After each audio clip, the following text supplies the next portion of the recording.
Olá a todos vocês, está no ar o Pauta Aberta. Hoje o tema da nossa discussão é terapia breve. Muitas pessoas ficam arranjando desculpa para não se tratar. Normalmente a alegação é falta de espaço no dia a dia para manter uma rotina às sessões em virtude do tempo e deixam de procurar ajuda carregando consigo um acúmulo de eventos negativos. Para quem não conhece, a terapia breve é uma modalidade que auxilia o paciente em um número reduzido de sessões. Essa técnica começou a ser praticada nos anos 70. A demanda cresceu em função das necessidades da população que não tinha acesso a consultórios particulares. E para falar um pouco mais sobre o tema, estou aqui com a terapeuta holística Sueli Stachetti. Olá, Sueli. Obrigado por ter aceitado o nosso convite. Olá, obrigada. Sueli, antes de mais nada, o que é ser uma terapeuta holística? A terapeuta holística, ela foca, né, no seu trabalho o corpo e a mente, né? Essa que é a diferença. Qual objetivo clínico surgiu a terapia breve? Como você já falou, a terapia breve, ela trabalha com um período pequeno de tempo, né? Ele é curto. Então, é mais fácil para a pessoa procurar ajuda, ela se interessa mais, né? E nem por isso deixa de ser eficiente. Quanto uma pessoa pode economizar em relação à terapia normal? Olha, eu vou te dizer de outra forma, eu vou dizer assim, ela vai gastar bem menos, vai ser bem menos oneroso, porque ela vai fazer menos sessões. Você não fica anos e anos, né? E nem se espera que o paciente se dê alta. Ela vai fazer num tempo bem curto, de 6 a 12 sessões, né? Então é um tempo menor e fica menos oneroso. Quanto tempo dura as sessões em média, assim? Qual é a menor e qual que dura mais? São geralmente de 6 a 12 sessões. Então, inicialmente o paciente faz 6 sessões, que é o tempo que o terapeuta vai utilizar para fazer o diagnóstico. E no máximo 12 sessões. E quais são as metas que a terapia breve pretende atingir? Olha, o foco principal é o paciente. Através de diagnóstico, então, como é feito um trabalho rápido, um trabalho curto, o terapeuta tem que saber fazer diagnóstico. Através do diagnóstico, ele vai conseguir saber a quantidade de sessões, vai saber o que é necessário. Então, ele tem um foco que ele consegue determinar através do diagnóstico. E qualquer pessoa pode fazer? Vocês têm uma restrição com o paciente? Qualquer pessoa pode fazer. A minha, especificamente, eu trabalho com pessoas a partir de 16 anos de idade e geralmente pessoas que têm problemas de ordem mental, emocional, material, física ou espiritual. Sueli, você trabalha com adolescentes de 16 anos. Quais são as maiores queixas desses pacientes nessa idade? Olha, geralmente eles estão sempre confusos.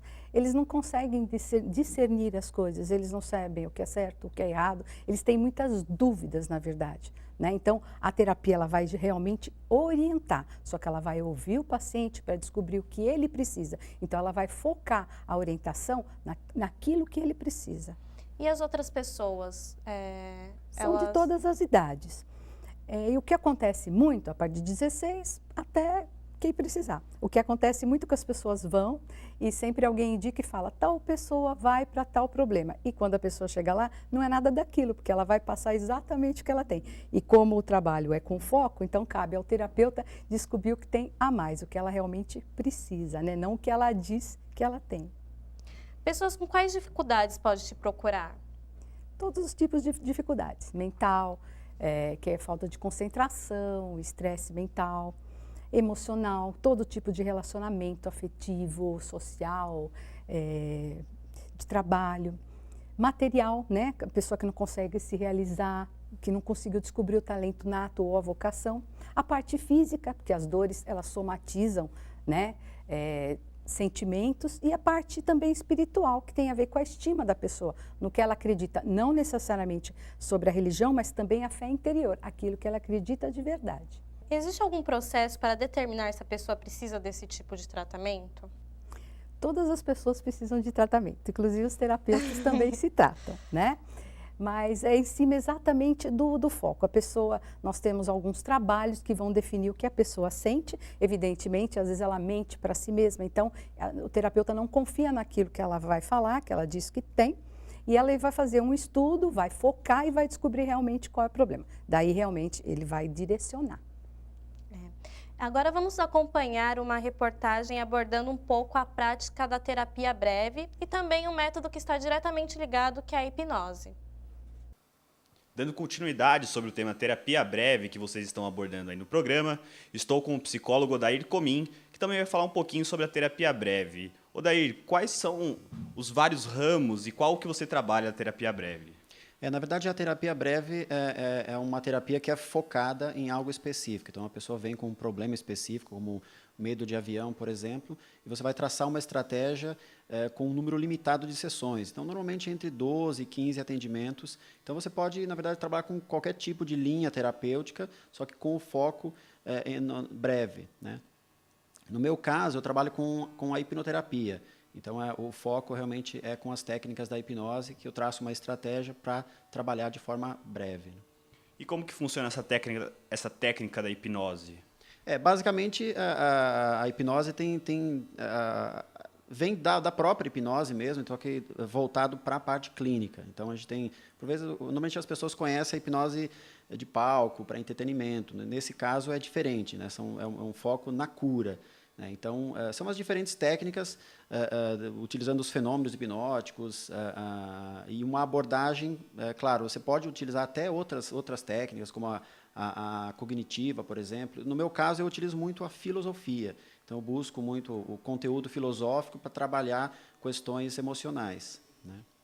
Você tocou que a hipnose ela só é conhecida como é nos filmes. De algum modo, o profissional sofre preconceito por usar a técnica da hipnose, que não é levada a sério? Sim, é claro que hoje em dia, com as informações de uma forma mais democratizadas, as pessoas têm acesso a outras informações, além daquilo que, por vezes, a mídia oferece.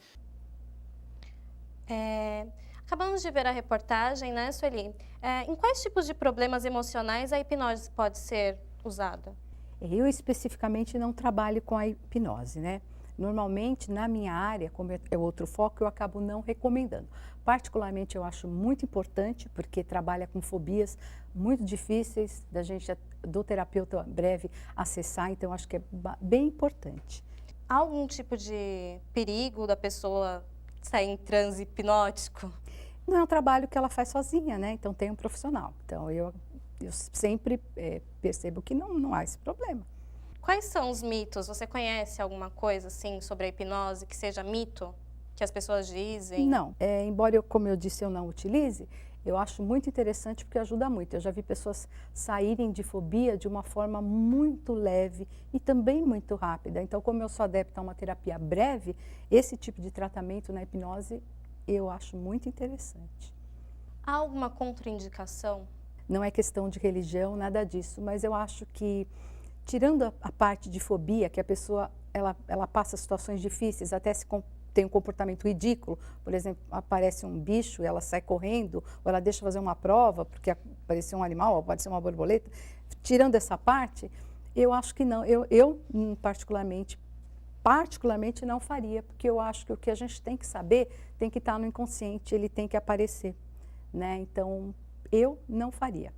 Mas há casos que eu indico profissionais por conta desse tipo de comportamento que sai do controle. Dependendo do tamanho ou peso da pessoa, influencia no tratamento realizado? Influencia de duas formas. Primeira forma, como você vai tratar a pessoa. Inicialmente o paciente chega, você não o conhece, não tem uma foto, nada. Então você tem que saber acomodá-lo. E se você tiver um imprevisto, tiver uma cadeira um pouco pequena, você tem que providenciar com muita sutileza. A outra parte é que se realmente ele tem um excesso de peso, né? Quando tem um excesso, ali já tem algo a ser tratado. Uhum. Nós vamos para um breve intervalo no Pauta Aberta e voltamos já.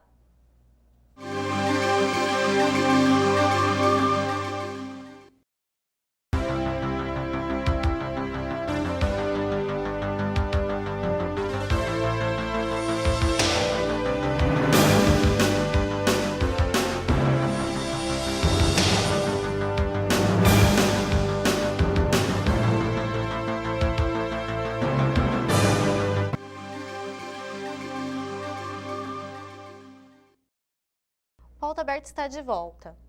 Hoje o tema da nossa conversa é terapia breve, com a terapeuta holística Sueli Stachetti. Sueli, em síntese, como funciona a sua terapia? Bom, ela funciona da seguinte forma. O paciente chega, nós vamos conversar, o terapeuta vai conversar com ele e vai fazer um diagnóstico. Em cima desse diagnóstico, ele vai priorizar o foco do problema. O que o paciente vai receber é um espelho daquilo que ele precisa, que é a situação nova ou a situação diferente que está causando um problema para ele. Então, o terapeuta vai servir como um espelho para esse paciente e vai reportar o que ele precisa fazer, o que ele esqueceu de fazer, às vezes ele esquece dele. Então, é nessa hora que ele vai receber e vai ter o retorno da terapia, para poder encontrar a solução. E essa solução, evidentemente, estava dentro dele mesmo. Uhum. Quais são os métodos que você utiliza? Também faz parte, né, e é prioridade na terapia, ajudar o paciente a ter sabedoria, encontrar sabedoria interna, para que ele não passe sempre pelo mesmo problema. Então, ele aprende uma lição e vai utilizar a sabedoria interna dele, o autoconhecimento que ele recebe no tratamento, né, para poder resolver os problemas. Então, assim, são utilizadas várias terapias, muitas coisas são importantes, toda a parte plástica da pessoa, que é o estudo da assinatura, o que ele está, a essência dele escrita naquela assinatura, o que aquilo quer dizer, o nome dele, a energia que aquilo tem, quando ele escreve algumas coisas, qual é o problema, aquilo que ele não conta nem para ele. Pode ser utilizadas também técnicas físicas, como a medicina chinesa, que trabalha com acupuntura, aurículo, estímulos, cone chinês, que é um trabalho para ajudar a pessoa até na parte física de dores, né? Então, todos esses tratamentos, eles vão ser utilizados para ajudar o paciente. Vai depender, ele não vai passar por todos, mas vai depender daquilo que ele precisa. Um paciente mais fechado realmente vai passar por tudo, porque o terapeuta vai ter que descobrir esse paciente para passar as informações para ele. E tem também toda a parte da sabedoria, que além de estar dentro dele, tem uma técnica dentro da Cabala que ajuda a pessoa a se conhecer e lidar com situações novas. Então, ele aprende quando aparece uma situação nova, que a gente chama de problema, o que fazer, né? Não é uma doutrinação, é apenas ele aprende a pensar, só que se colocar em cada situação da vida dele. Ele vai se vencer, exatamente, não vai vencer ninguém. Então, realmente, o terapeuta vai ser apenas o espelho. Cromoterapia também faz parte? Sim, aí também é muito importante. Ela é o estudo das cores. Ela entra justamente na parte da arte-terapia, como eu falei, que o que a pessoa escreve, inclusive a assinatura, mostra quem ela é, mostra a essência dela. Então, tudo que ela vai utilizar, às vezes, pode ser, são vários tipos de trabalhos que são utilizados. Na arte-terapia, até uma cor pode dizer muita coisa. Só que dentro do problema, dentro do foco do problema dele e em cima de um diagnóstico. Como que é o processo da cromoterapia? Então, a cromoterapia, ela pode ser utilizada no corpo, né, para um problema físico, para um problema emocional, porque ela vai trabalhar com pontos específicos do corpo, onde tem energia no corpo. Então, qualquer tipo de problema que acontece na mente pode refletir no corpo. Por exemplo, quem não tem problema nos joelhos, né?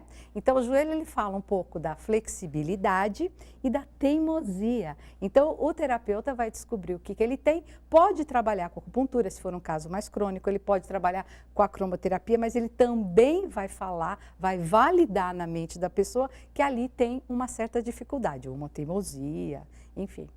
E como que a pessoa confia naquilo que você está fazendo? Porque é diferente, né, para as pessoas, porque elas estão muito acostumadas com a terapia convencional. E como que você passa essa segurança para os pacientes? Primeiro, ele vai receber um diagnóstico em tudo que ele faz, por exemplo, a forma como você está sentada no momento, o seu olhar, o seu tipo de cabelo, tudo é observado. Então, o terapeuta, ele está apto para descobrir exatamente como a pessoa é. Então, ela não vai precisar contar. Através do diagnóstico, ele vai passar exatamente o que ela tem, a essência dela. E ela realmente vai se ver, vai falar com a alma dela, vai falar internamente. Uhum. Então, ela vai se identificar com aquilo. E ela vai ter certeza absoluta, porque ela está se vendo. A pessoa que pratica muito psicoterapia pode se tornar dependente? Em nada a gente se torna dependente, desde que a gente tenha consciência. Como é um trabalho de conscientização e autoconhecimento, jamais o paciente vai depender daquilo. E como eu disse, como ela é breve, no tempo final, no máximo em 12 sessões, né? Ela acaba. Então, o terapeuta solta a mão da pessoa, ela já teve a oportunidade de praticar algumas coisas, né, e modificar situações da vida. Então, ela não retorna mais e nunca com o mesmo problema. Ela pode consultar o terapeuta de vez em quando, uma vez por ano, para conversar sobre assuntos diferentes. Então, ela jamais vai voltar na mesma situação. Em quais casos a terapia não é recomendada? Olha, não existe caso que não seja recomendada, tá? A terapia é sempre uma solução, ela traz algo a mais. Só de você conversar com uma outra pessoa que passa um pouco de você, ou aquilo que você esqueceu, você já se renova, você se vê. Eu, particularmente, trabalho com pessoas a partir de 16 anos, então é a minha restrição, né? E para pessoas mais velhas, tem algum tratamento específico? É o mesmo tratamento, feito da mesma forma, utilizando as mesmas terapias alternativas. Não tem restrição nenhuma, não tem problema algum. Como tem que ser o diálogo entre o terapeuta e o paciente para que ele se sinta à vontade? Muito claro, né? Normalmente, Gabi, o terapeuta tem que conversar de uma forma clara com a pessoa e ele tem que passar o que é a realidade. Como ele é o espelho da pessoa, se a pessoa estiver mentindo para si mesma, ele vai ser o primeiro a dizer. E ele vai dizer, você não acha que você não acredita nisso que você falou? Tá? Então, isso realmente acontece. Existe algum preconceito com os profissionais que fazem a terapia breve? Não, com relação aos profissionais, não, né? Porque todos realmente têm credibilidade. São as terapias alternativas que elas têm, que existe alguma coisa, porque às vezes o terapeuta pode não dominar de verdade. Ele pode aprender uma técnica e efetivamente não utilizar. Então, ele sabe, mas não aplica corretamente. Há várias técnicas ou coisas que se ouve normalmente falar que não fazem nenhum sentido para o terapeuta que conhece mesmo. Então, a coisa meio que se vulgariza, por exemplo, até numa cromoterapia. Ah, então tal cor eu posso colocar ou sair com tal cor durante o dia? Tudo depende, né? Tem que ter uma análise, tem que ter um diagnóstico. A pessoa já é uma pessoa extremamente yang, uma pessoa que já tem excesso. Ela vai andar o tempo todo de vermelho, que é uma cor que traz garra, coragem, ela simplesmente vai ficar pior, não é? Então, é esse tipo de coisa. É o preconceito do não conhecimento e na terapia tradicional, as pessoas não trabalham com as terapias alternativas. Então, as terapias alternativas têm que ser muito dominadas pelo terapeuta. Qual o perfil do paciente que procura a terapia? Um perfil específico, não. Eu, particularmente, trabalho há 15 anos nessa área. São todas as idades, evidentemente, a partir dos 16 anos. Problemas variados, não há nenhum tipo de diferença, né? Na sua experiência, você tem alguma curiosidade, assim, para contar? Sim. De tratamento, sim. Na verdade, um paciente, uma vez que chegou, muito eufórico, então o terapeuta tem que saber lidar com isso. A pessoa chegou, entrou na recepção, deixou todas as coisas largadas na recepção, entrou na sala, na minha sala, né, no consultório, e tirou uma poltrona extremamente gigante e pesada e colocou perto da poltrona que eu estava sentada. E disse que ia copiar todas as vírgulas que eu estava que fosse dizer se eu fosse dizer alguma coisa. Então, inicialmente, eu acalmei a pessoa, dei um copo d'água, pedi para ela retirar todas as coisas que estavam na recepção, porque você percebe que é uma pessoa que se solta muito, então ela tem uma energia muito dividida, ela se divide, então ela tem uma propensão gigante a ter confusões, fazer confusões, ter as ideias confusas. Depois pedi para que ela colocasse a cadeira no local, de volta novamente, porque praticamente ela estava me sufocando. Aí eu pedi licença, sentei na cadeira onde ela estava em cima dela, agarrei-a e disse, você se sente bem assim? E ela disse não. Então eu falei, agora nós vamos fazer a coisa certa. E, evidentemente, essa pessoa sufoca as pessoas. Então, normalmente mulheres falam, porque eu não tenho um companheiro, mas geralmente é a mulher que chama a pessoa para sair, que vai com o carro dela, que escolhe o restaurante. Então, não deixa a outra pessoa, em nenhum momento, se colocar, dar sua opinião. Foi o que ela fez, então foi uma invasão muito grande. Se eu não começasse por ali, eu jamais estaria fazendo o espelho dela, porque ela estava mostrando exatamente qual era o problema. Então foi uma situação diferente, muito controlável, mas diferente. Existe algum caso que você não recomenda a terapia? Só casos muito graves, que já tem algum tipo de problema mental, né? Algum tipo de neurose grave, aí já não é para terapia breve, tá? Ela vai até um certo ponto. Aí você conversa com ela e você acaba indicando ela para fazer um outro tipo de tratamento? Normalmente sim. Sempre que a pessoa liga, a pessoa diz que ela tem intenção de conversar sobre um certo assunto, ou é indicada por alguém e a pessoa mais ou menos comenta qual é a situação. É lógico que não é todo o assunto, porque é por telefone que se marca a consulta, mas ela dá uma ideia. E eu já pergunto, se for um caso que envolve algum tipo de trabalho que eu não possa realizar, e eu passo para uma outra pessoa. Qual recado você pode deixar para os nossos telespectadores sobre a terapia breve? Que é um tratamento que ele é breve, né? Ele é num curto espaço de tempo, ele é bastante eficaz, porque ele tem muito foco, e ele ajuda a pessoa a se situar, a achar o caminho e achar realmente a sua direção, né? Ele redireciona e ele vai trazer um autoconhecimento. Então, quando a pessoa se ajuda, quando ela se apoia, ela está em si mesma, ela não é a pior inimiga. Só essa parte eu já acho que é bem importante, porque ela volta a confiar nela e serve para qualquer tipo de problema que ela tenha, porque ela tem o próprio apoio. Sueli, muito obrigado pela sua participação aqui no nosso programa. Foi um prazer te receber aqui. Estamos chegando ao fim de mais um Pauta Aberta. Muito obrigada a todos. Um beijo, até a próxima.